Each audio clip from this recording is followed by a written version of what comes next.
Saludos a todos y bienvenidos una vez más a Política entre Dos. Mi nombre es Héctor Rosario y este es el episodio número 9. Y pues en la mañana de hoy tenemos un invitado especial. Pero antes de eso quiero hacer unos anuncios importantes, ya que por primera vez tenemos auspiciadores. Este, Tenemos a Hope Sweet Cake by Akian. Si estás buscando un bizcocho que pues para tu cumpleaños, para tu boda, ella hace unos bizcochos súper deliciosos y puedes conseguirla en el 787-484-0043. También se nos une Marushka Nails. Ella hace trabajos de uña en acrílico, esmaltado y semipermanente. La puedes buscar a través de Facebook o en su cuenta de Instagram. También mi novela, Más allá del mar, está disponible en dos tipos de formas. Puedes contactarme a través de Facebook, la página oficial de Más allá del mar, y escribirme si eres del área de Fajardo hasta San Juan. Y nosotros coordinamos para poder entonces hacerle llegar la novela. Va a estar autografiada y dedicada. En el caso que vivas fuera de esa zona, tienes la posibilidad de conseguirlo a través de Amazon. Entra a Amazon, busca Más allá del mar, el logo va a aparecer en pantalla y ustedes van a poder obtener esa copia. El invitado de hoy es el primer invitado que tengo como aspirante a senador por acumulación. Y es nada más y nada menos que Peter Nora. Peter, ¿cómo estás? Muy buenos días, Héctor. Para mí es un placer estar contigo en la mañana de hoy. Y nada, pues vamos a estar disponibles para todas las interrogantes que muy bien tenga hacernos. Claro que Y sí. un saludo a la audiencia, igual para que podamos dar a conocer lo que son nuestras propuestas, nuestras ideas y cuáles son nuestras intenciones en esto de incursionar en el cargo de la aspiración al Senado por acumulación. Yo siempre empiezo con esta pregunta. ¿Qué fue ese clic que hubo en tu vida que tú dijiste, yo quiero lanzarme al ruedo político? Pues mira, esto realmente yo diría que es un ejercicio de conciencia personal. Yo desde muy pequeño siempre me han gustado los temas relacionados a los asuntos de actualidad, de política y de gobierno, los asuntos de historia, eh, mucho para entender lo que está pasando en tiempo presente. Y si nosotros hacemos ese análisis, podemos llegar a entender muchas de las cosas por las cuales vivimos el tiempo presente. Nos ayuda a entender y ante ese escenario, ¿verdad? Nos hemos visualizado siempre en la intención de desarrollar el servicio y poder ayudar. En este caso, la política es un medio muy legítimo en los sistemas de gobierno modernos como nosotros, que tenemos un sistema democrático, y tenemos que nutrirnos de personas que estemos disponibles, que tengamos unos valores y una ética, porque desafortunadamente en la política pues se han desarrollado unas percepciones de que las personas que trabajan la política van con unos intereses contrarios a las necesidades del pueblo y de la mayoría, y yo siempre he pensado, y esto pues hasta personas en la literatura lo han tratado, hay un dicho, una frase que se utiliza que dice que para que el mal triunfe, lo único que se necesita es que los buenos no hagamos nada. Así. Eso lo dijo Edmund Burke, que es un escritor de literatura inglesa, y yo entiendo que ese es un referente para aquellas personas que tenemos unas intenciones genuinas, limpias, con intención y con honestidad, en apego a nuestros valores y a nuestros principios, que incursionemos en la política, en el caso nuestro que tenemos un sistema democrático que se nutre de aquellos que voluntariamente queremos hacernos disponibles y poner a disposición de servicio del país nuestras habilidades y nuestros talentos.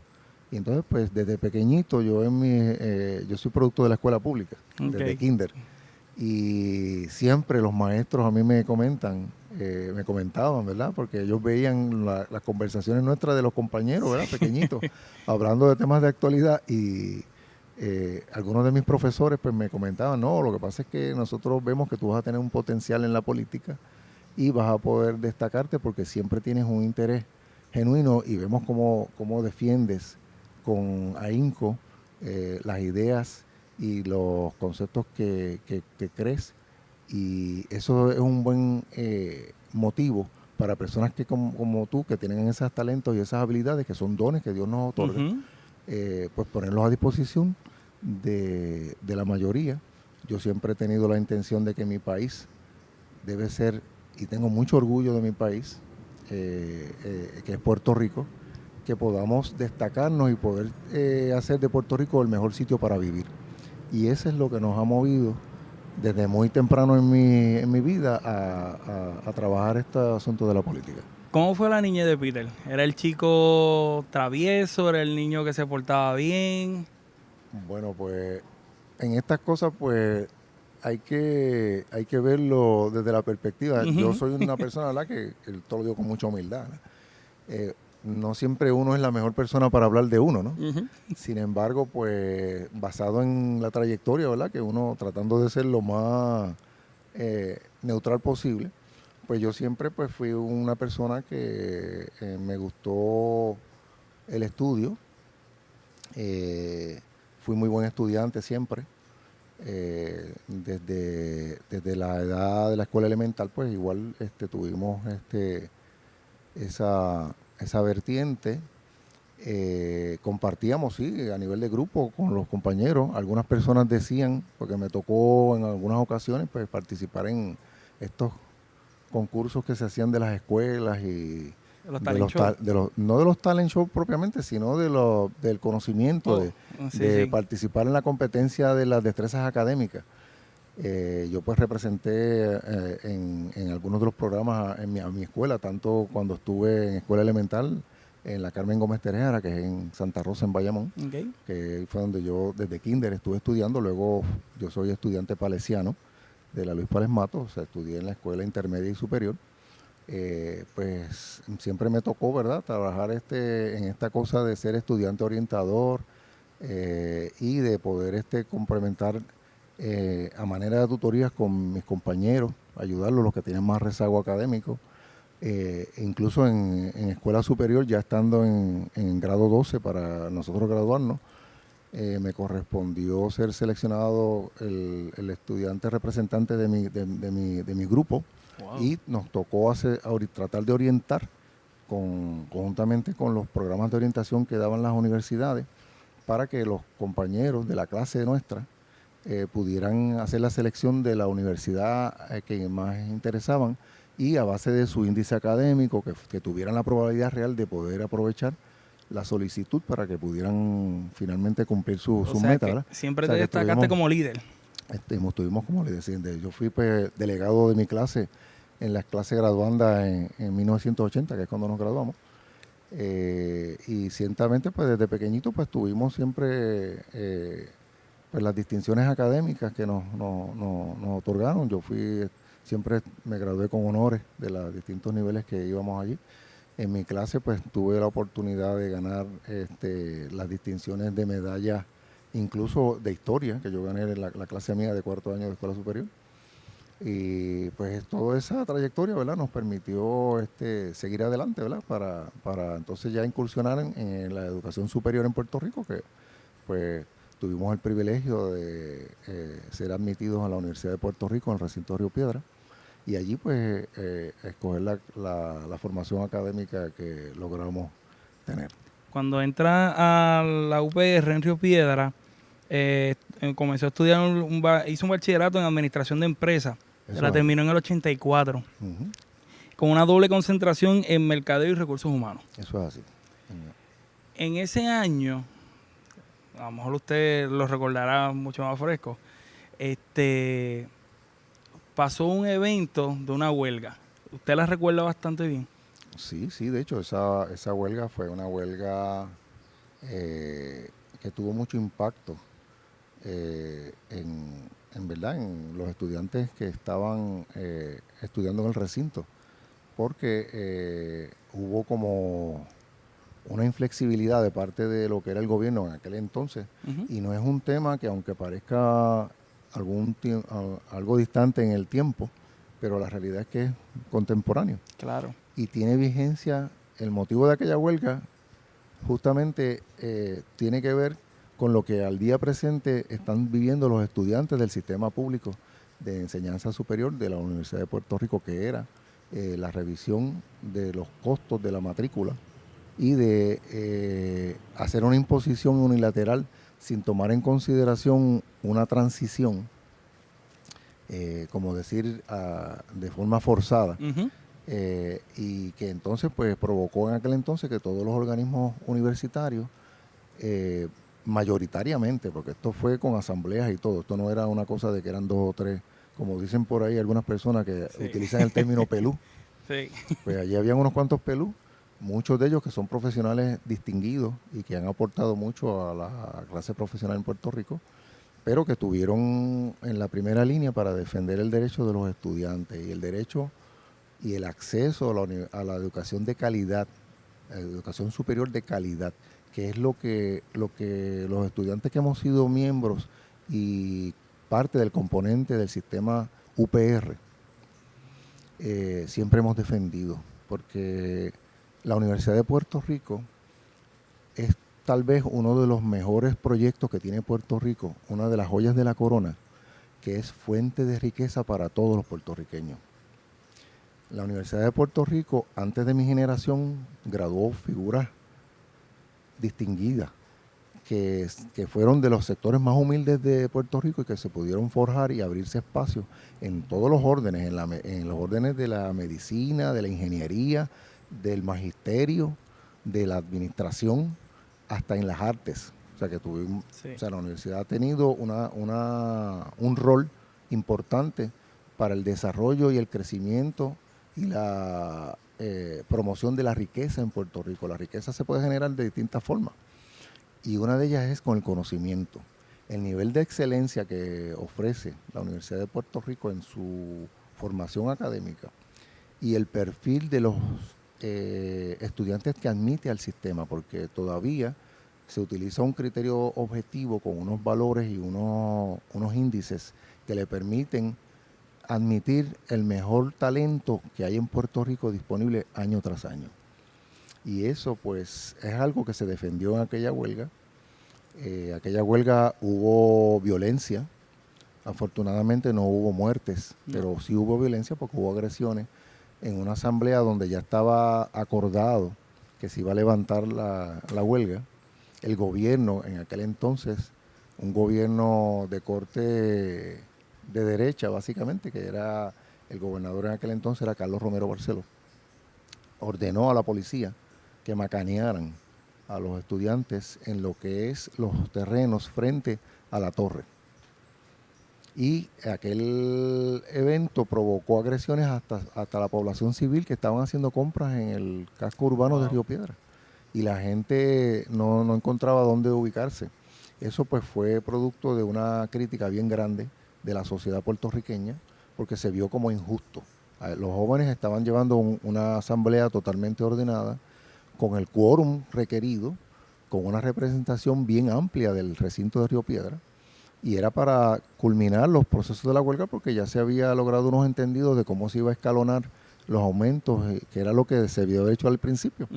Y no hubo razón para que aquella agresión se diera. De más está decir que luego de ese evento, pues eso fue una de las cosas que precipitó la caída del gobierno de Carlos Romero Barceló, porque aquel año era un año electoral y la gente vio demasiada injusticia, una arbitrariedad que no se justificaba. Y entendemos, ¿verdad?, que los que vivimos esa historia, yo tuve que, incluso mi hermano que también estudió en el recinto de Río Piedras, yo estudié en la Facultad de Administración de Empresas, mi hermano estudió en la Facultad de Ciencias Naturales.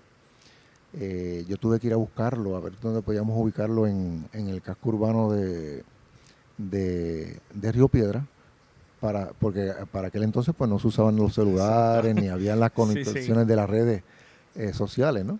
Y pues hubo angustia y hubo preocupación porque pensábamos que podía haber habido algo que fuera lamentable. Afortunadamente pues no tuvimos que sufrir eso, pero sí vivimos eso y vimos que fue producto de un logro importante para los estudiantes de garantizar el acceso a un precio asequible a los estudiantes. Hoy en día, ese es uno de los temas, porque posterior a eso han habido otras huelgas y hemos llegado al tema de que por esto de los problemas fiscales, precisamente uno de los problemas que ha habido es que se ha encarecido el acceso a la universidad. Y nosotros tenemos que cuidar, eso es una de las cosas que a mí me interesaría contribuir como senador, poder ver cómo podemos restituirle los recursos que ha perdido la Universidad de Puerto Rico, que va en el orden de más de $700 millones con los ajustes que le han hecho. Y no es posible tú decir que un organismo gubernamental o universitario, que es el caso de la Universidad de Puerto Rico, que tiene una ley autónoma, esté mal administrado si tú le cortas la fuente de ingresos que por fórmula se supone que el gobierno central en el presupuesto operacional asigne a la Universidad de Puerto Rico, porque es un servicio esencial. No estamos hablando de un lujo. ¿Así? Yo te puedo dar 3 instancias, Héctor, de por qué la Universidad de Puerto Rico es bien importante y son bien actuales. Aparte de lo que hemos dicho del acceso a la educación superior de excelencia, que el sistema UPR lo provee en todos los órdenes, hasta en arquitectura, en ingeniería, en medicina, en enfermería, en el magisterio, en administración. Tú puedes buscar cualquiera de las especialidades y puedes conseguir excelencia en el sistema UPR, hasta en agronomía. Ahora mismo, con esto de lo que ha pasado en Puerto Rico con los terremotos, la red sísmica de Puerto Rico, que ha sido la que ha dado el norte para que la gente vea qué es lo que ha pasado y cuál ha sido la frecuencia y la severidad de los terremotos y los temblores sísmicos que han habido en Puerto Rico, eso es parte del sistema UPR. No ha sido el Servicio de Ciencias Geológicas de Estados Unidos ni nada de esta cosa. Ha sido de aquí. UPR, con la carestía de los recursos que hay. Tú tienes lo que es una cifra récord de patentes de propiedad intelectual que se han logrado en avances de la ciencia. Está el Centro de Ciencias Moleculares, que está en el área de Cupey, cerca de otro sistema universitario que hay en Puerto Rico, que es privado, que es la meca del desarrollo de la propiedad intelectual en el mundo, porque tiene un nivel de especialización y se han logrado 26 patentes de propiedad intelectual que, aparte de generarle posibles ingresos a la Universidad de Puerto Rico, le van a poder brindar ingresos también al gobierno en general y beneficio en las áreas de la salud, porque estamos hablando de investigación científica avanzada y especializada molecular para combatir el cáncer y unas enfermedades catastróficas. ¿Sí? Que nos puede afectar a cualquiera. Que nos puede afectar y que es orgullo de Puerto Rico, fuente de riqueza de nuevo, que es lo que yo dije al principio. Y tú tienes el ejemplo que está palpable en la región noroeste de Puerto Rico, específicamente en Aguadilla, que es el hub de Lufthansa, Lufthansa es una línea aérea de prestigio internacional que decidió ubicar en el hemisferio americano sus operaciones para el mantenimiento de la industria aeronáutica, de mantenimiento, porque los aviones requieren unos protocolos de seguridad y hay que tener una confiabilidad en el mantenimiento que se le den a todas esas aeronaves. Y el hemisferio americano, Lufthansa escogió a Puerto Rico. Y escogió a Puerto Rico. ¿Tú sabes por qué escogió a Puerto Rico? ¿Por qué? Uno de los factores determinantes fue el acceso a una universidad de excelencia, que era que iba a proveer el talento humano, el recurso humano, para la mano diestra, para hacer las operaciones de su hub con nivel de excelencia. Y es el recinto universitario de Mayagüez, de la Universidad de Puerto Rico. Tres instancias donde tú ves cuál es la aportación grandísima de la Universidad de Puerto Rico y que es fuente de riqueza y que le da servicio directo a la gente. No como ha habido lo que hemos visto en el gobierno, que cada vez los administradores son totalmente negligentes. Hay una ineptitud que es la orden del día. No se pueden poner de acuerdo ni para enviar un correo electrónico, ni para hacer una transferencia electrónica. El otro día había un magado de fraude de varios millones de dólares, que entonces después tú ves ese nivel de negligencia, hay total impunidad, Ujú. se dilapidan los fondos públicos, el erario público, y entonces vienen a tomar decisiones en menoscabo del derecho de los ciudadanos de a pie, contra los empleados públicos, contra los trabajadores, contra los estudiantes universitarios, contra los pensionados, y a quitarle recursos a instituciones que están probadas, con estos ejemplos que yo te acabo de dar, de que dan servicio directo a la gente y que el dinero está bien invertido. Entonces se ha querido desposeer a esas instituciones para ponerlas en riesgo, para que se malutilicen esos dineros en desempeños que no tienen ningún fin público y que lo que hacen es privarle de derechos y servicios a la ciudadanía. Y eso hay que combatirlo. Nosotros tenemos que defender como un patrimonio la Universidad de Puerto Rico, y esa es una de las prioridades que a mí me interesaría como legislador, darle la importancia que amerita y que podamos tener un sistema de excelencia, que no tengamos que utilizar comparables de a lo mejor en otros países que tienen universidades de excelencia igual. Claro. En Sí, Francia sí. está la Sorbona, está MIT en Estados Unidos, Tienes Oxford, Harvard. Harvard, Notre Dame, Exacto. Yale, qué sé yo, Fordham, Princeton, porque Ujú. el área de administración de empresas, Princeton es una universidad sumamente prestigiosa, pero el problema aquí no es que sea prestigiosa, el problema es cuántas personas pueden costear lo que valen, Está caro. que no sea que tengan que hipotecar el resto de su vida, como si tuvieran que comprar no una casa, a lo mejor 3 casas, qué sé yo, 500,000, 600,000 dólares.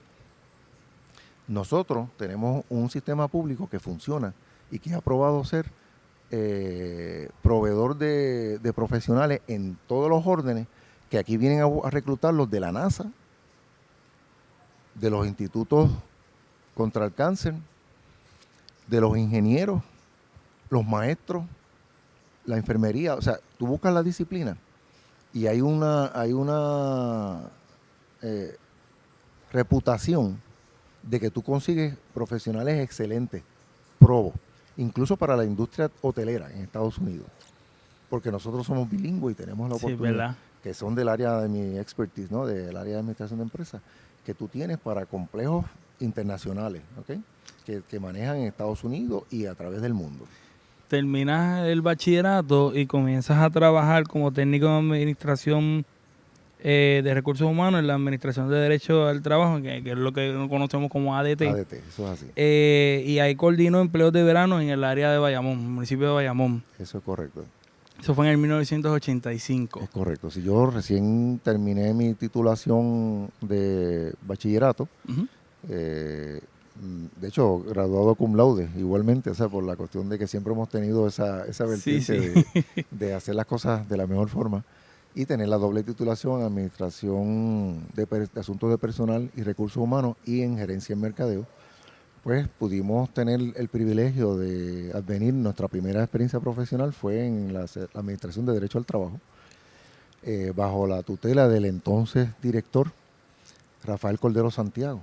Okay. Es una figura también conocida, ¿verdad? Ya Sí. no está con nosotros porque desafortunadamente pues está en el plano espiritual, que posteriormente a ser administrador de Derecho al Trabajo pues fue electo alcalde de Ponce.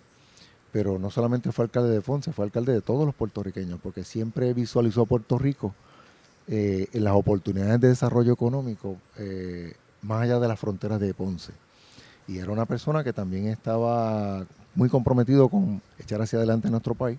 A mí me tocó trabajar el programa de empleos de verano Okay. de jóvenes. Estuvimos trabajando algunos 6 meses ese programa, porque justamente ya en los años subsiguientes de la Administración de Derecho al Trabajo, el municipio de Bayamón, por el balance poblacional que tenía, pues pudo solicitar directamente los fondos para que fuera el municipio de Bayamón el que manejara esos asuntos.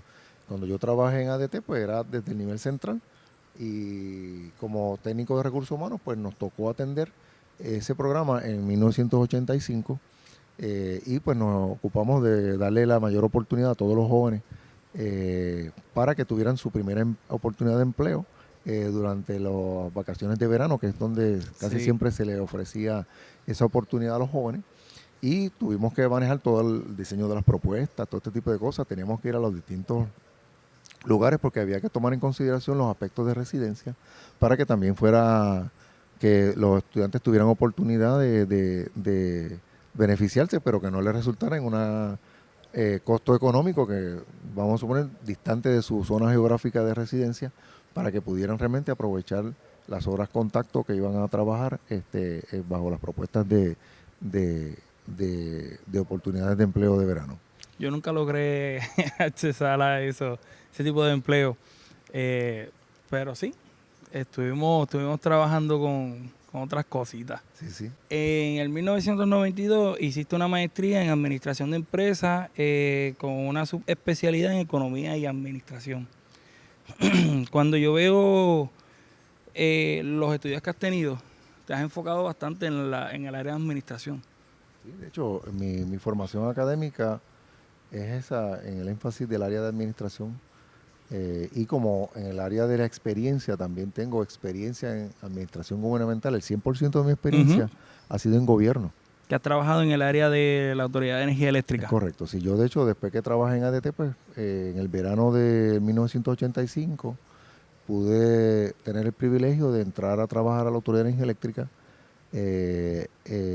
siendo miembro de la clase gerencial. Siempre ocupé puestos en administración en área gerencial y ejecutiva.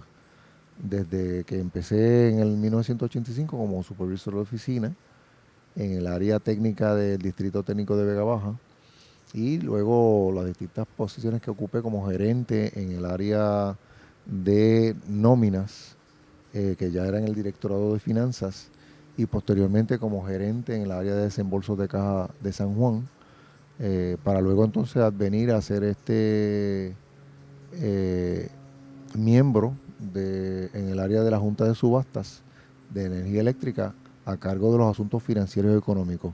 Primero yo ejercí como secretario ejecutivo de los comités o de las juntas de subastas de la autoridad, a cargo de los proyectos de infraestructura y de las cuestiones de contrataciones, y posteriormente fui designado a nivel ejecutivo como miembro en propiedad de la Junta de Subastas, a cargo de los asuntos financieros y económicos por mi área de expertise, que justamente pues al tener mi maestría con énfasis en la subespecialidad de administración y economía, pues me seleccionaron para ese puesto.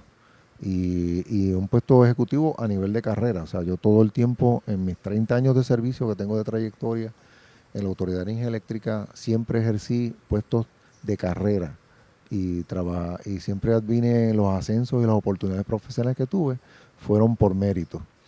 Y eso pues es algo que muy pocas personas, ¿verdad?, pueden hacerlo. Yo lo digo con mucha humildad, porque a mí realmente me gusta el servicio público y tener claro que es una de las cosas que la gente debe entender. Cuando tú diriges procesos o estás a cargo en las corporaciones, en las empresas, donde sea que tú estés en posiciones de jerarquía o posiciones de poder, es para tú utilizar esas facultades y esas prerrogativas para el beneficio común. En el caso del gobierno es para ayudar a la gente. No es para tú procurar tu beneficio particular ni hacer un beneficio individual. Y eso pues yo lo tengo muy claro porque en apego a mis valores y a mis principios, lo que mis padres desde pequeño me inculcaron, y en mi ética personal, por mi formación académica y por mis valores y principios de ser humano, que yo considero que debemos uno en el ejercicio de su razón, pues defenderlos igualmente, pues nos han servido de norte para nuestro desempeño a nivel profesional. Yo le voy a mencionar 3 nombres y con una sola palabra usted me va a describir esa persona. Héctor Luis Acevedo.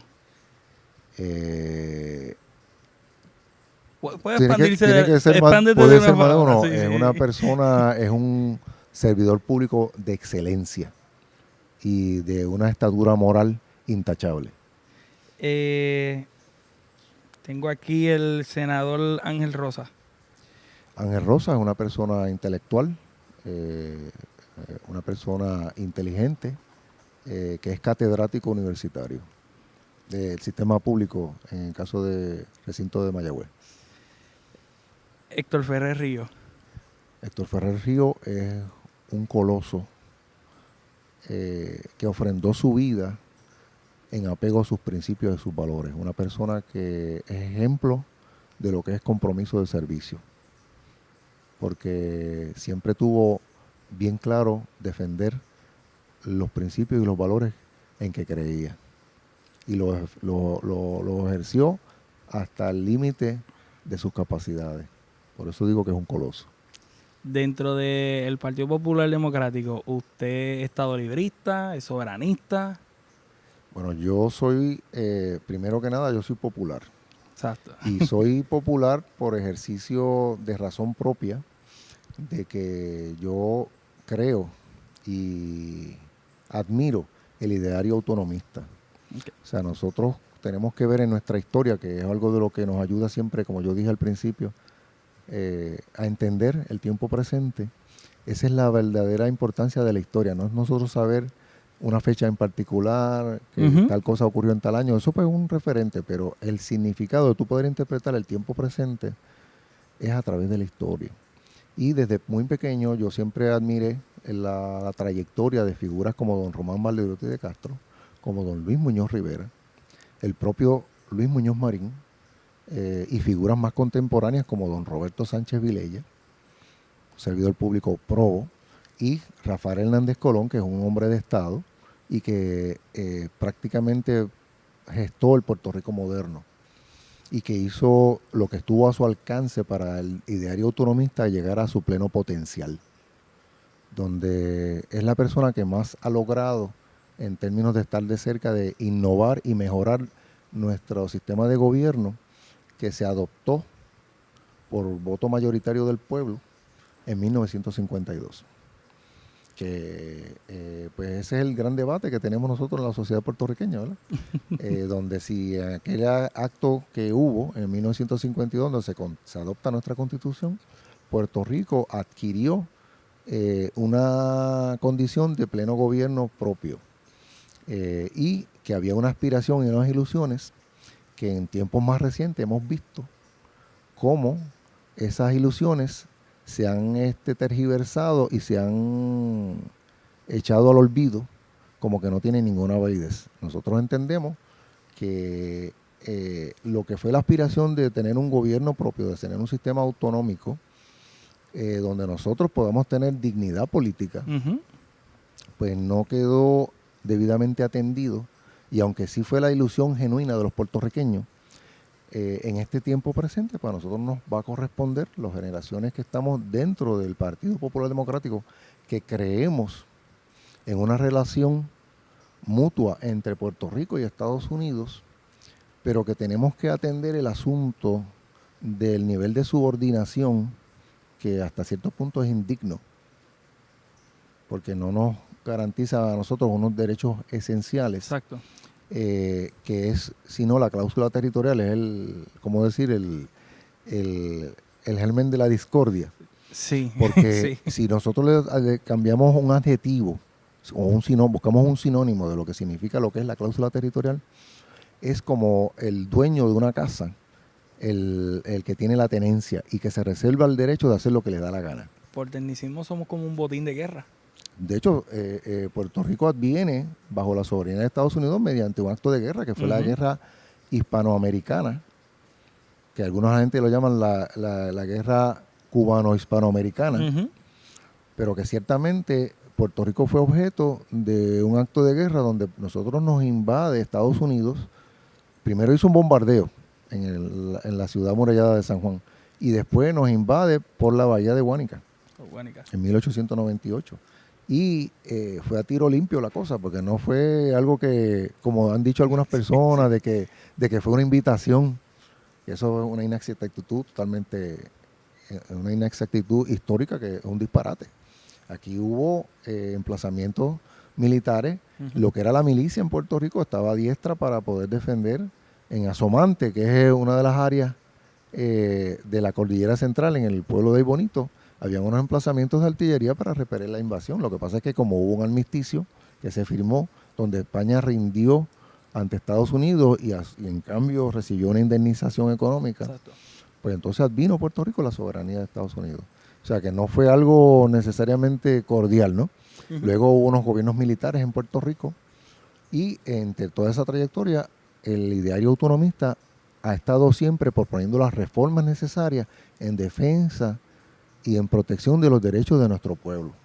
Y por eso es que tenemos que valorar esto que yo te digo de la cronología del autonomismo y de los logros que han sido los logros de los puertorriqueños, han sido logros autonomistas a través de la historia. Estaba leyendo las propuestas que usted tiene una vez usted gane las elecciones, si así Dios lo permite y con el favor del pueblo. Dicho sea de paso, nosotros antes de llegar al evento de las elecciones son el 3 de noviembre, El 3 de noviembre. de este año, en el 2020, pero hay una parada importante que es la que nos va a dar el derecho a figurar como aspirante formal en representación del Partido Popular, que son las primarias del 7 de junio, que van a ser en este verano, para lo cual nosotros pues hemos estado llevando un mensaje a lo largo y ancho de Puerto Rico y estamos muy confiados de ser electos, porque en esa primaria habemos 12 aspirantes al Senado por acumulación.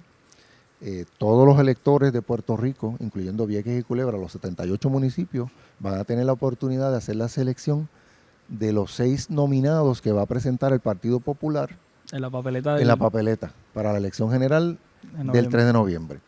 Y yo tengo que ser una de esas personas. Y no porque yo quiera imponerme, sino porque entiendo que el Partido Popular, que es el partido que se fundó para la defensa de la justicia social y de los derechos del pueblo, en esa elección es la oportunidad que tienen los populares y todos los puertorriqueños que quieran mejorar a Puerto Rico, de escoger a aquellos candidatos que estamos en el lado de la justicia social y que tenemos un compromiso y tenemos vocación de servicio público. En mi caso, yo lo digo con mucha humildad, el 100% de mi experiencia es en gobierno. Y yo puedo hablar sobre qué derechos podemos y cuáles están en riesgo para proteger el derecho de los servidores públicos. Gobierno en el área administrativa. Claro. Hablamos más temprano con el asunto de por qué hay que defender la Universidad de Puerto Rico, que es un activo, patrimonio de los puertorriqueños y es un servicio esencial. Igual defender los derechos de los pensionados, que aquí no se le puede tratar sistémicamente un maltrato psicológico, de que este día le vamos a eliminar no sé qué parte de la pensión y después le vamos a quitar la aportación del plan médico y así por el tiro. Con ese nivel de incertidumbre no puede vivir nadie. Y nosotros tenemos que entender que esa sensibilidad que hay que darle al gobierno, tenemos que hacerlo a las personas que entendemos de los méritos de lo que es el propósito de un gobierno. Por eso es que se habla de la justicia social. Y los populares y todos los puertorriqueños que quieran a Puerto Rico y que vean al Partido Popular como el vehículo que puede sustituir a esta administración que ha sido extremadamente negligente e insensible, pues tienen la oportunidad de escoger los mejores candidatos. Yo con mucha humildad me ofrezco y tengo la fe en que voy a ser electo como uno de los 6 que vamos a tener el derecho para representar al Partido Popular, el privilegio de representar al Partido Popular para defender los derechos del pueblo y crear la nueva mayoría que esté al servicio del pueblo. Pues estaba leyendo las propuestas y me llamaron la atención 5 de ellas. Pues la lista es bastante larga, sí, pero de esa lista elegí 5. Veo que dentro de su propuesta está donar el salario, el sueldo que usted va a ganar como... Es correcto, sí, de hecho eso es algo que yo quiero hacerlo y es en pago a todo lo que yo he recibido a través de mi vida, que yo he sido afortunado y privilegiado.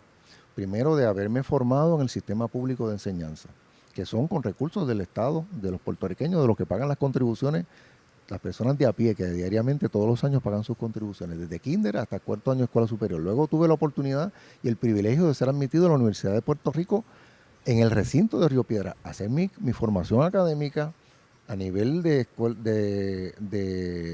educación superior y graduada, y luego poder trabajar y tener un medio de vida y tener el 100% de mi experiencia en gobierno, con los talentos, la experiencia, las capacidades que yo he desarrollado a través de mi vida. Yo quiero tener la oportunidad y el privilegio de poderle devolver eso a mi país. Yo lo veo como un deber patriótico, como un compromiso sincero. Pero más allá de lo que uno pueda decir, muchas personas podrían decir, pues mira, eso él lo dice por decirlo. Como dicen, pero con un ejemplo concreto, yo considero que la gente va a poder entender del verdadero compromiso que yo tengo. Sí, como diría la gente, él lo está diciendo de la boca para afuera. Claro, yo no lo estoy diciendo de la boca para afuera, yo lo estoy haciendo con un ejemplo concreto, y es que yo, habiendo tenido una trayectoria de más de 30 años de servicio, estoy en posición de brindarle con el concepto de lo que es el legislador ciudadano, que es una persona que tenga unos talentos y unas habilidades profesionales, ofrendar eso al servicio del país. Porque Puerto Rico es un país que, si vamos a ver, los legisladores pues están para aprobar leyes, ¿no? Pues sabes que Puerto Rico es un país que tiene demasiadas leyes. A lo mejor lo que hay que ver es de las que están aprobadas, que se pongan en vigor. Y hacer una supervisión de fiscalización para que las agencias que tienen que poner en vigor esas leyes las pongan en vigor para que le den servicio a la gente. Y si hay que aprobar las enmiendas que haya que hacer, de lo que esté mal, pues se corrige. Y eso es lo que vemos para aprobar. Pero no hay que estar con una pasión desmedida. Sin embargo, esa aportación y ese peritaje, ponerlo a disposición y al servicio del pueblo ad honorem, en el concepto de legislador ciudadano, es lo que yo considero que puedo ejemplificar, porque además aquí al pueblo se le pide sacrificio y se le pide esfuerzo y se dice que se le va a reducir la jornada a los empleados públicos y se le dice a los empleados de a pie en la industria privada que lo único que se le puede pagar a 7.25 y que breguen con eso, y a los pensionados que le van a cortar las pensiones. Exacto. Un 20, un 30%. Pues aquí se le pide sacrificio a mucha gente, y sabes que si tú aspiras a ser servidor público en un cargo electivo, también tienes que ser servidor público y tienes que predicar con el ejemplo y tener la oportunidad no solamente de no devengar salario. Yo en mi caso pues tengo la suerte de que yo recibo un beneficio por ser retirado del gobierno, por tener una trayectoria de 30 años, que ciertamente no es una pensión mala, pero tampoco es equivalente a lo que es el salario de un senador. Exacto. Yo estaría perdiendo el ingreso porque el salario de senador es más alto. Sí. Sin embargo, yo quiero que eso esté claro y que ese es un compromiso firme que yo tengo para que la gente vea que yo sí estoy hablando con compromiso y con ejemplos concretos, para que la gente sepa que estamos hablando no por hablar, sino para probarle a la gente con nuestras acciones que tenemos un compromiso firme. Y eso va atado a que no solamente el salario, porque yo quiero que, y esto pues sería bueno explicárselo a la gente, mucha gente no sabe que los senadores también y los legisladores devengan una dieta cuando están en las sesiones, cuando ven las vistas públicas, todo este proceso legislativo, las investigaciones que se hacen, las sesiones ejecutivas, pues yo solamente no voy a rendir mi salario. Yo puedo vivir con el ingreso que yo recibo y yo creo que puedo darle el ejemplo al pueblo de servicio y de compromiso, pero lo que corresponda a las dietas, el 100% que yo pueda percibir, los voy a poner a disposición creando un fondo de ayuda al ciudadano. Porque nosotros hemos visto con la severidad que la naturaleza nos ha tratado en los últimos años a Puerto Rico, que hemos tenido las catástrofes de los huracanes, de Irma y María, y lo más reciente que ha sido los sistemas temblores y terremotos, porque el grado del que provocó los daños en el suroeste de Puerto Rico desveló una necesidad humana tan grande. Y hemos visto con la insensibilidad que el gobierno maneja y los niveles de respuesta, que ya hemos visto los abandonos de los suministros y una serie de cosas que nadie puede entender, pues nosotros tenemos que tener la receptividad de que aquellos ciudadanos que vayan a mi oficina puedan tener un aliciente en la medida en que esté a nuestro alcance. Nosotros vamos a poner el 100% de esas dietas en ese fondo de ayuda al ciudadano para las necesidades que puedan tener individualmente, porque familias que pueden tener una situación como tan sencillo como que un familiar tenga un accidente y requiera un tipo de equipo ambulatorio o alguna modificación para poder acceder a su hogar, pues que nosotros podamos de alguna forma corresponder y complementar lo que hacen los alcaldes y lo que le corresponde al gobierno central. Pero el 100% yo creo que es el compromiso que yo puedo devolverle a mi país por todo lo que yo he recibido, que he sido afortunado y bendecido. Y le doy gracias a Dios. Y creo que con mi ejemplo, si yo puedo motivar puedo ser incentivo para motivar personas que igual puedan estar dispuestos a hacer esa trayectoria, pues sabes que Puerto Rico y la democracia se fortalecen. Yo le voy a mencionar las otras y de manera breve me das un resumen. Sí. Vi que tiene un proyecto para evitar la fuga masiva de estudiantes. Sí. Que es dándole una licencia provisional para que pues puedan trabajar, y pues el requisito va a ser que den sus servicios en el país por 2 años. Eso es así. O sea, lo que estamos tratando de buscar en este caso es que conjuntamente con lo que hablamos ahorita de darle acceso a la universidad para que la gente se pueda preparar y ser lo más competitivos en el mercado laboral, ese es complemento de esto que estamos hablando. Claro. En Puerto Rico hay una necesidad de personal en unas áreas muy sensitivas, que incluye hasta el magisterio. Nosotros hemos visto que hay maestros especializados en inglés, en matemáticas, en ciencia, y esa profesión, para coger un ejemplo, requiere una licenciatura. ¿Okay? Y nosotros también tenemos que considerar lo que los estudiantes invierten en prepararse académicamente, que es un costo. Claro. La propuesta que nosotros estamos trayendo incluye ver cómo nosotros podemos retener la fuga de talento. Ningún país se puede nutrir dejando ir fuera del país, en la diáspora, sus talentos profesionales que se gradúan de las universidades y que en vez de prestar servicio en el país donde se educaron, que lo hagan fuera. Y eso a nosotros es una fuga de capital extraordinario, porque el tú fomentar la educación es fuente de riqueza, como dijimos en el caso de la Universidad de Puerto Rico. Y lo que nosotros queremos es que los jóvenes y los universitarios que están forjándose hoy, que van subiendo, puedan desarrollar a plenitud su potencial y sus aspiraciones en el país de origen, con su idioma materno y con dignidad, porque nosotros tenemos que procurar empleos bien remunerados y que sean estables y con dignidad, que la persona tenga para desarrollar su potencial. Si la persona tiene una deuda por el hecho de lo que tuvo que incurrir en sus préstamos, que eso es uno de los asuntos más importantes que ahora mismo los jóvenes tienen. Yo actualmente tengo préstamos estudiantiles. Y nosotros, si podemos hacer un pareo en la necesidad de la prestación de un servicio esencial, como son en el caso de la educación, pero que lo podemos extrapolar a otras profesiones. Está la enfermería, están los terapistas, están hasta los técnicos, plomeros, los albañiles. Hay un montón. Doctores, que tenemos una fuga masiva de doctores. Y doctores y especialistas.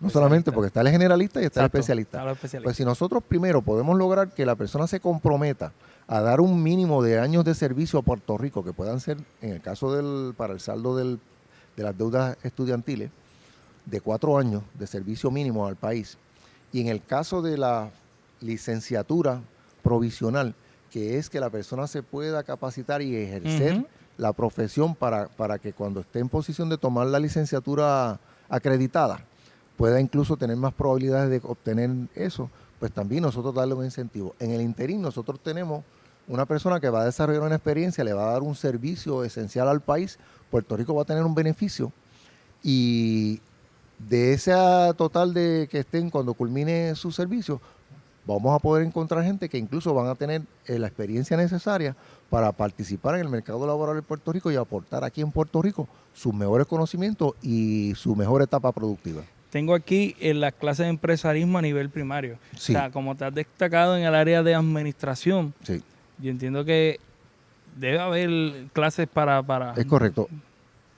La idea detrás de esto es que las personas aprendan a ser su propio jefe y que puedan y que entiendan que eso no es tan complicado como una persona que va a presidir una multinacional. Porque bastaría con hacer un pequeño o mediano comercio y poder identificar qué herramientas se necesitan. Nosotros debemos promover esas habilidades y esos talentos, porque una cosa es que tú seas estudiante de una facultad de administración de empresas y otra cosa es que tengas destrezas de empresarismo, que van más allá de la destreza meramente académica. Entonces que nosotros lo fomentemos desde los grados primarios, que eso igual aplica en la educación superior.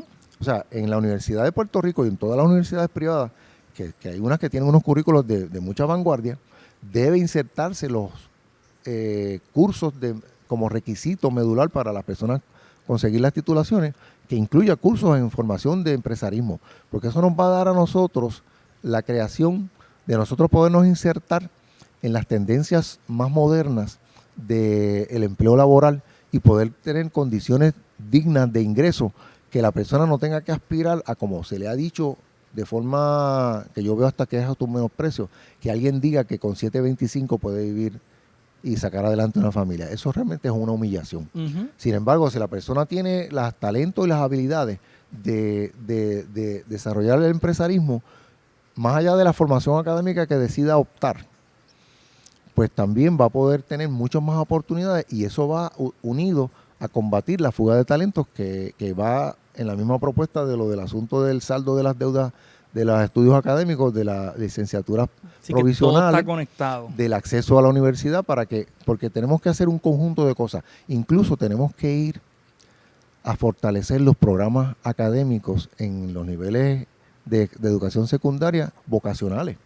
Porque dentro de todo, en la diversidad que tiene nuestra humanidad, nosotros tenemos personas que pueden ser médicos, hay unos que van a ser ingenieros, hay unos que van a ser abogados, unos que van a ser maestros, pero hay gente que no se visualiza formalmente estudiando una carrera académica de ese orden, un gerente, un arquitecto, pero sin embargo pueden desarrollar destrezas vocacionales que también son fuente de empleo y que la persona puede ser su propio jefe.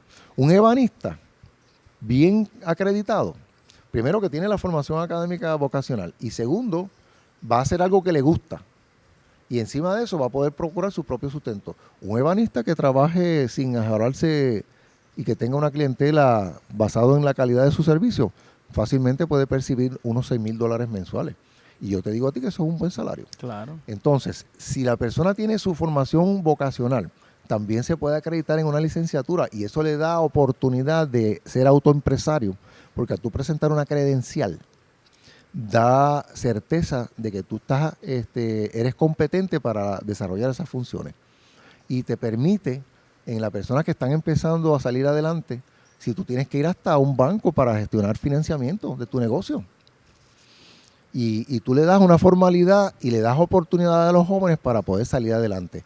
De eso se trata, de nosotros retener el mejor talento en Puerto Rico con una serie de propuestas y de medidas que las personas se puedan visualizar, identificarse como que Puerto Rico, un mejor Puerto Rico sí es posible. Y que las metas de nosotros no tienen que ser que nosotros cuando nos graduemos o consigamos alguna titulación tengamos que irnos de Puerto Rico. Esa no puede ser la meta. Tiene que ser para nosotros desarrollar nuestro potencial a plenitud, formar nuestra familia y compartir en nuestra cultura, en nuestro país de origen. Eso es una de las finalidades que tiene que ser prioridad de cualquier gobierno.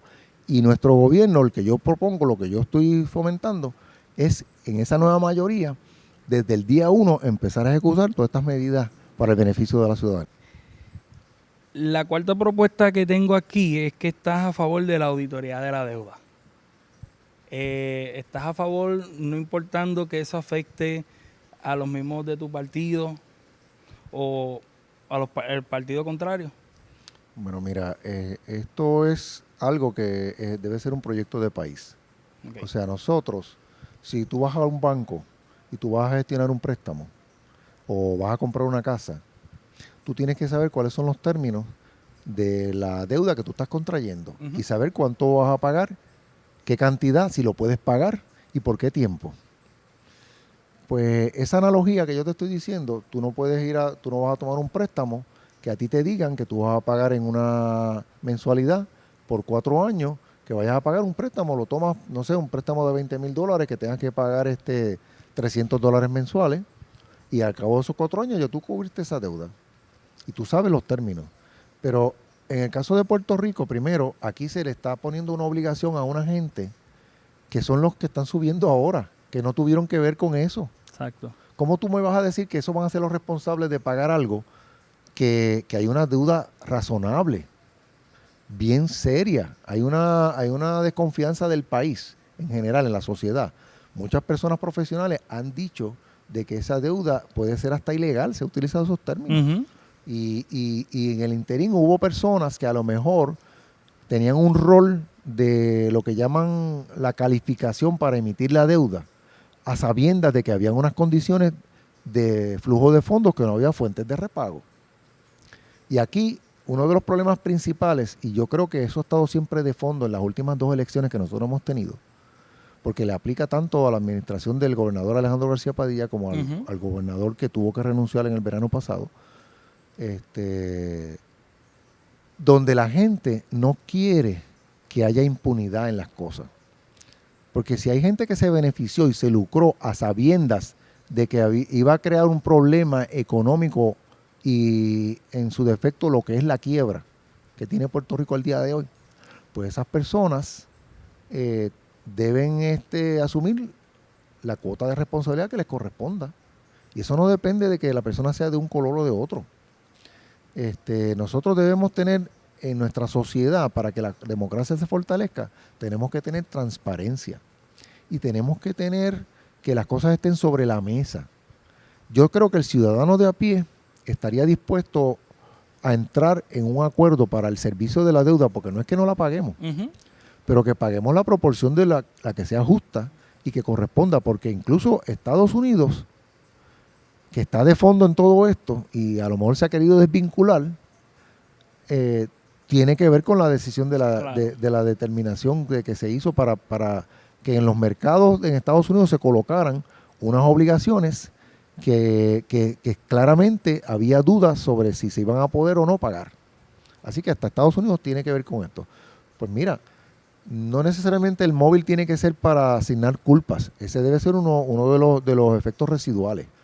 Lo principal es establecer cuál es la deuda real y cuál es la que Puerto Rico de verdad está obligado a asumir. Y entonces establecer en unos términos que Puerto Rico las pueda pagar. Porque adicional a que eso se haga, Puerto Rico tiene que cumplir, y la finalidad de un gobierno es para darle servicio a la gente, no es para pagar deuda. Nosotros en nuestra cláusula constitucional tenemos una garantía que dice que está asegurada esa deuda. Exacto, sí. Y la deuda que estamos hablando no es parte de esa deuda constitucional, estamos hablando de una deuda que se llama extraconstitucional, que se trae por los pelos en unas órdenes y unas determinaciones administrativas que se hicieron para darle la vuelta al tope máximo de la deuda constitucional. Y por eso es que estamos en el balance que estamos. Entonces hay que ver cuál de esa deuda es exigible y si la persona que adquiere la deuda, también esto es algo técnico, ¿verdad? Está especulando.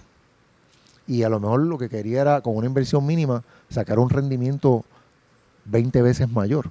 Eso es ser lo que llaman los fondos buitres. Y entonces no puede ser a costa del sacrificio de la gente. Aquí hay que tener unos servicios esenciales, aquí hay que tener un orden para que nuestra sociedad opere y para que Puerto Rico haga que su economía crezca. Si nosotros logramos que Puerto Rico se vaya en ese orden, porque ahora mismo una de las cosas que se le adjudica a la Junta de Control Fiscal es que ellos solamente han bregado con medidas de control fiscal y no han buscado nada de desarrollo y de crecimiento económico. ¿Sabes qué? La clave para nosotros cubrir la deuda es esa, que nosotros podamos tener una economía más grande que tenga la capacidad de pagar las obligaciones que tenemos contraído, incluyendo que podamos incluir deuda adicional para darle mantenimiento a nuestra infraestructura que ha sido tan golpeada con todos los problemas de la naturaleza que hemos tenido en los últimos años, que incluye reparar escuelas, que incluye reparar carreteras, rehacer puentes, construir facilidades nuevas, recreativas. O sea, estamos hablando de crear un entorno autosustentable que nos va a dar esa oportunidad de también, dentro de nuestra calidad de vida, mejorar el estándar de vida en Puerto Rico, poder hacer el compromiso de lo que tenga que pagarse una vez se haga el saldo de esa auditoría que fije las responsabilidades a quienes se excedieron, porque la impunidad aquí no puede ir nada más que contra los pobres. Tiene que ir contra las personas que también hayan hecho las cosas indebidas porque se enriquecieron a costas del pueblo puertorriqueño y que le quieran poner a las generaciones futuras por 40, 50 años una carga de unas personas que no son responsables de esa obligación. Tengo aquí que desea definir los servicios esenciales. Para usted, ¿cuáles podrían ser esos servicios esenciales? Bueno, hemos dicho servicios tan básicos como la educación, que es uno de los servicios fundamentales que se tienen que dar, el acceso a la educación superior en Puerto Rico, la Universidad de Puerto Rico, los servicios de seguridad en este país, que no solamente es para atender los asuntos de criminalidad, la seguridad en las pensiones, la seguridad en el empleo de los servidores públicos, la seguridad para los trabajadores en la industria privada que tengan un empleo digno, ¿okay?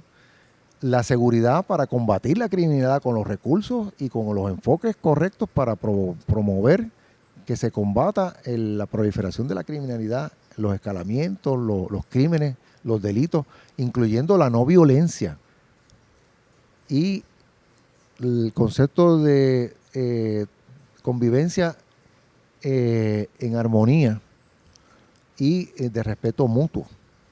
porque nosotros hemos visto el asunto de la violencia contra la mujer, Ujú. la violencia contra los menores, el discrimen, los crímenes de odio, Sí. el discrimen por orientación de género.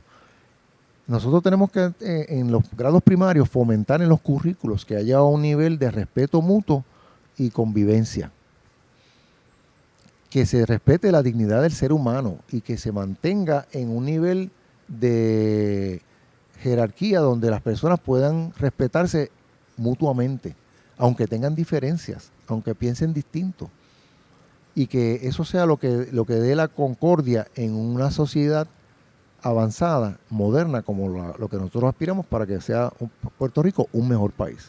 Como última pregunta, ¿qué usted le recomendaría a estos jóvenes que en algún momento desean aspirar a un puesto político en los futuros años electorales? Pues mira, una pregunta bien interesante, me parece que es pertinente y que es bueno que se pueda utilizar como un referente o un norte.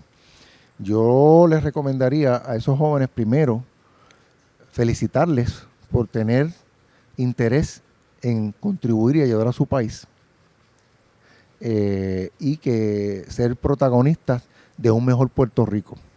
Pero esa disponibilidad tiene que ir unida a que tengan un compromiso férreo de valores y de principios, de una ética de trabajo y de servicio genuino, que esté reforzado con una formación académica que los fortalezca a ellos intelectualmente y que los capacite no solamente para ejercer una profesión al servicio de Puerto Rico, sino para que en donde ellos estén sepan que van a valer por su formación y por lo que conozcan como individuos y no por lo que tienen. Aquí se hace mucho énfasis en la cuestión material. Eso no es lo que define al ser humano. Ujú.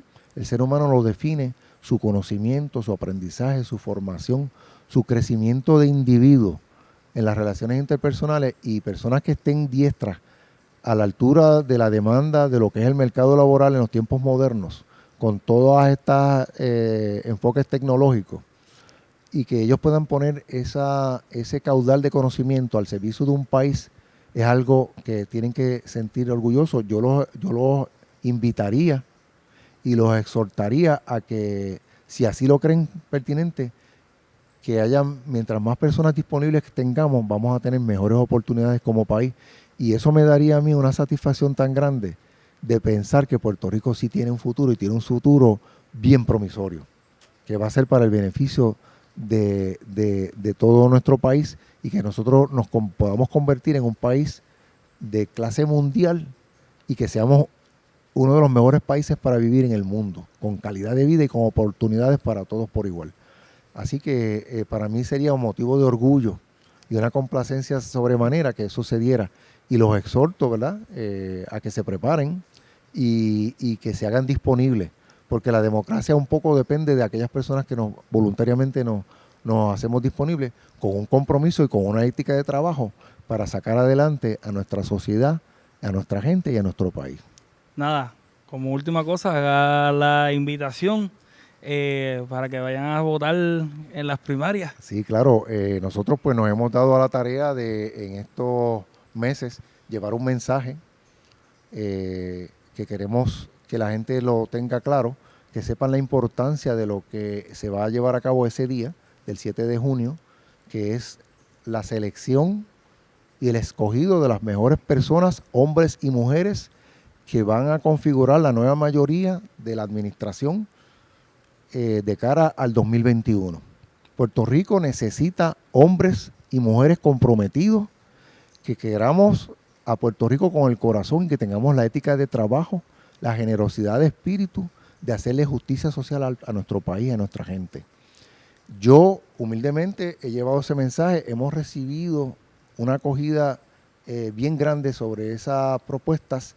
Las queremos hacer con mucha humildad, con disciplina y rigor de trabajo, porque lo vamos a impulsar desde el primer día que seamos electos, cuando juramentemos y seamos parte de la nueva mayoría que va a estar al servicio del pueblo.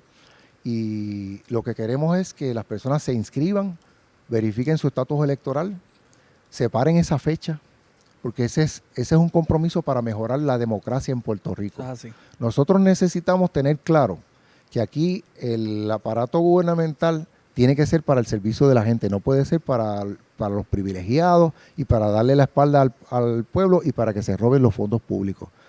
De eso es lo que se trata, eso es lo que está en juego. La oportunidad de cada elector combatir estas cosas que estamos viendo es asegurándose de que hayan personas que vayan a la papeleta, que tengan un compromiso y que tengan una integridad y que le puedan dar un servicio de verdad al pueblo. Ese debe ser el norte para mejorar la papeleta y que las personas sepan, cuando hagan ese voto el día 3 de noviembre, que puedan escoger un gobierno que esté preparado para atender los retos que necesita Puerto Rico. La fecha para escoger eso va a ser el 7 de junio. Yo los exhorto y confío en que voy a ser su próximo senador por acumulación en representación de todos los puertorriqueños y del Partido Popular Democrático. Que Dios los bendiga. Así que a amigos populares que deseen, después de haber visto esta entrevista, participar y darle ese voto de confianza a Peter, vaya y participe. Yo los exhorto a que vayan y analicen también otros candidatos.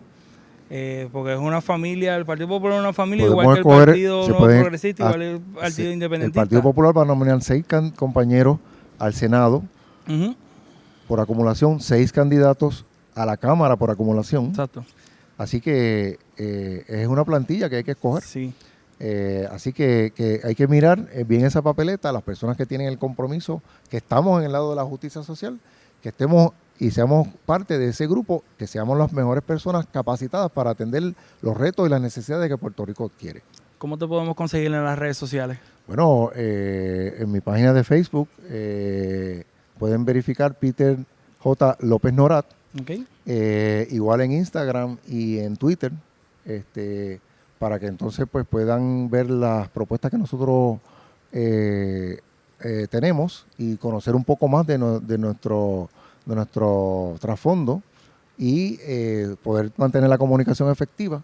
Pues nosotros vamos a través de ese medio que hemos podido llegar a mucha gente, pues estamos también para que puedan atender incluso el dominio que tenemos de gobierno, haciendo gobierno limpio, que es una de las claves que necesitamos, porque queremos tener una interacción de incluso propuestas que puedan tener personas.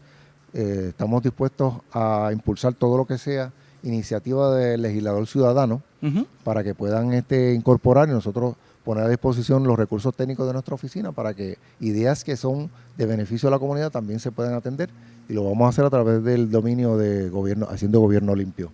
Así que estamos en la mejor disposición y agradecemos la oportunidad que nos ha brindado. Claro que sí. Y nada, exhortar a la ciudadanía que presten atención a este nivel de compromiso de mensaje, que es una forma inteligente de poder llevar nuevas ideas y visiones para que puedan hacer una selección de su confianza el día de la primaria 7 de junio y luego en la elección general del 3 de noviembre. Claro que sí. Después de las primarias tenemos otra cita para sentarnos otra vez. Porque nos quedamos con varias cositas y temas ahí. Estamos en la mejor disposición y espero que podamos, desde el Senado, vamos a estar también, mi oficina va a estar disponible para que siempre que así lo estimes pertinente, llevar a cabo todos los mensajes y las ideas que sean de rigor, porque aquí lo importante es el beneficio al pueblo y a la gente. Así que nuestro compromiso es total. Nada, mi gente, no será hasta la próxima. Nos vemos en otro programa de Política Entre Dos. Bye bye.